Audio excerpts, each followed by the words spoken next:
আসসালামু আলাইকুম। গত সপ্তাহে হাটে কোয়েল পাখি বিক্রি করে সেখান থেকে হকারের কাছ থেকে আমরা বেশ কিছু কালারিং মুরগি আনছিলাম। এইগুলো মূলত আসলে কক মুরগি যেগুলো আসলে টাইগার মুরগি করে বিক্রি করে। তো এই মুরগিগুলো আসলে বিক্রি করার সময় এরা কালারিং করে বিক্রি করে যাতে মানুষ ওটার প্রতি আকর্ষণ বাড়ে এবং সবাই যাতে এটা আগ্রহ করে কিনে। মূলত এটা আসলে একটা প্রতারণার ফাঁদ। যদিও এখন কথা হচ্ছে যে আমরা কেন কিনলাম? আমরা এই বিষয়টা জেনে বুঝে কিনছি যেহেতু চোখে ভালো লাগছে। তো পরীক্ষামূলক পালন করার জন্য আমরা ৪ টা ৫ টা মুরগি নিয়ে আসছি। তো ওই বাচ্চাগুলো আনার পরে আজকে প্রায় ৭ দিন বয়স। তো এই মুরগিগুলো আজকে আমরা আসলে আমাদের শৌখিন মুরগির রুমে নিয়ে আসবো। এখানে আমরা কোয়েল পাখি বিক্রি করার পর যে খাঁচাটা খালি হইছে, এই খাঁচাটায় মূলত আমরা এখন ওইগুলারে পারবো। ব্রুডিংয়ে পালবো না। কারণ ব্রুডিংয়ে হচ্ছে আমাদের যে শৌখিন মুরগি আছে ওইগুলো আছে।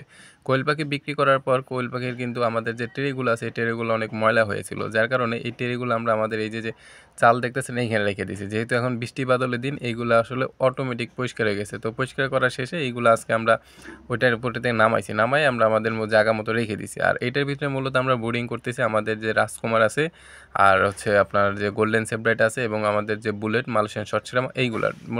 মূলত বলতে পারেন যে আমাদের যে শৌখিন মুরগিগুলো আছে এইগুলো আমরা এটার ভিতরে ব্রুডিং করতেছি। আর এই প্রথমবার আমরা কিন্তু গলাচিলা যে আমাদের রাজকুমার আছে ওর বাচ্চা আমরা ডিম ফুটে বাচ্চা কিন্তু বের করতে পারছি। কারণ হচ্ছে ওর নিজের ডিম নিজে পেড়ে ভেঙে ফেলে, যে কারণে আমরা ওর থেকে খুব বেশি একটা বাচ্চা পাই না। তো চলেন আজকে আপনাদেরকে আমার রাজকুমার সম্পর্কে কিছু বলি। আমি যখন শৌখিন মুরগির রুমে থাকি তখন ওরে কোলে না নিলে আমার ভালো লাগে না। কারণ আমি ওরে খুব ছোট থেকে আমার এখানে বড় হইছে, একদম ছোট একটা বাচ্চা কিনে আনছিলাম। ওর নামে আমরা দিছিলাম হচ্ছে রাজকুমার। আর আমাদের এইখানে যত মানুষ যেখান থেকে মুরগি দেখতে আসুক বা কিনতে আসুক সবাই আসলে এই রাজকুমারের দিকে নজর দেয়। অবশ্যই আপনারা সবাই মাশাআল্লাহ বলবেন এবং আমার বাড়ির আশেপাশের অনেক লোকে ওর জন্য মানে ওর ডিম চায়, কিন্তু আসলে ওর ডিম আমরা দিতে পারি না। যাই হোক, আমাদের শৌখিন মুরগিগুলো আজকে ব্রুডিং শেষ। এগুলো আমাদের বুলবুলির বেবি গোল্ডেন সেব্রাইটের। এই বাচ্চাগুলো আজকে আমরা আলাদা করে দিচ্ছি। তো আলাদা করার পর দেখেন মাশাআল্লাহ বাচ্চাগুলো খুব সুন্দর মার্কিং আসছে।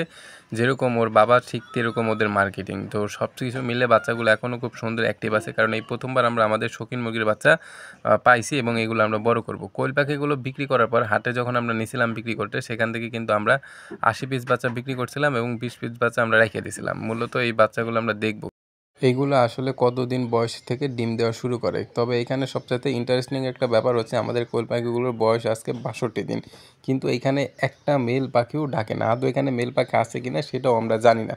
তো হঠাৎ করে আজকে দেখলাম আমাদের যে সুন্দরী পিকিং স্টার হাঁসটা আছে এই হাঁসটা গরমে অসুস্থ হয়ে গেছে। তো পরবর্তীতে আমরা দ্রুত এটারে আসলে ট্রিটমেন্ট দিলাম, সেটা হচ্ছে একটা নাপা খাওয়াই দিলাম এবং পাশাপাশি এরে একটা বল নিয়ে প্রচণ্ড পানির ভিতরে ঠান্ডা পানির ভিতরে দিলাম। এখন আলহামদুলিল্লাহ একটু সুস্থ আছে।